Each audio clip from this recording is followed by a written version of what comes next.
நேற்று கலிஃபோர்னியாவில் உள்ள ஒரு புகழ்பெற்ற கடற்கரைக்கு போனோம். அது என்ன அப்படின்னு பார்த்தீங்கன்னா, கலிஃபோர்னியாவில் கிங்ஸ் பீச் அப்படின்னு லேக் தாஹோவில் இருக்குது. இந்த கடற்கரையோட சிறப்பு அம்சம் என்னன்னா, இது 7500 அடி மேலே மலை மேலே ஒரு கடற்கரை. இந்த கடற்கரை பார்த்தீங்க அப்படின்னா தண்ணி வந்து ரொம்ப சுத்தமாக இருக்கும். ஏன்னா இது எல்லாமே வந்து பனி ஸ்னோவில் மெல்ட் ஆகி வர்ற தண்ணி. கோடை காலத்தில் வந்து எல்லாருமே வந்து இங்கே வந்து குளியல் போடுவாங்க, நல்லா சிறப்பாக இருக்கும். அது போக பேராக்ளைடிங் பண்ணுவாங்க, சின்ன சின்ன போட்ஸ்லாம் எடுத்துகிட்டு வந்து அதில் போவாங்க. நம்ம கொடையெல்லாம் எடுத்துகிட்டு வந்து அப்படியே காலையிலேருந்து சாயங்காலம் வரைக்கும் உக்காந்துட்டு அப்படியே பீச்சு காற்று வாங்கி குளியலை போட்டுட்டு இங்கேயே சாப்பிட்டுட்டு அப்படியே போவாங்க. பாருங்கள், இங்கே போட்டில் போகிறாங்க.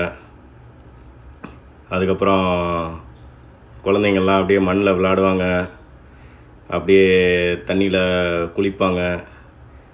அப்படியே எல்லாருமே இருப்பாங்க குடும்பத்தோடு வந்து காலையில் வந்து சாயங்காலம் வரைக்கும் அப்படியே உட்காந்து இயற்கையை ரசிச்சுட்டு. சில பேர் வந்து இந்த மாதிரி சின்ன சின்ன போட்டில் போவாங்க, இந்த பேராக்ளைடிங் பண்ணுறாங்க பாருங்கள், பேராக்ளைடிங் பண்ணுவாங்க. இந்த மாதிரி வந்து ரொம்ப சிறப்பாக இருக்கும். இப்போ வந்து இங்கே அமெரிக்காவில் வந்து நிறையா பள்ளிகள் இன்னும் திறக்கல. ஆண்டு விடுமுறை, அதில் நிறைய பேர் இருப்பாங்க. அது போக வார இறுதி நாட்களில் பார்த்தீங்க அப்படின்னா ரொம்ப களை கட்டும். காலையில் 8 மணிக்கு வந்தால் தான் இங்கே உள்ள இந்த பீச்சோட பார்க்கிங்கே நமக்கு கிடைக்கும். அப்படி இல்லைன்னா தூரமாக வந்து பார்க் பண்ணிவிட்டு கொஞ்சம் தூரம் நடந்து வந்து உட்காரணும். சுற்றி பார்த்தீங்கன்னா இந்த பீச்சு சுற்றி மலை இருக்கும். அந்த மலையில் வந்து முன்னாடி பேஞ்ச அந்த ஸ்னோ வந்து அப்படியே உருகி இங்கே தண்ணியாக வருது.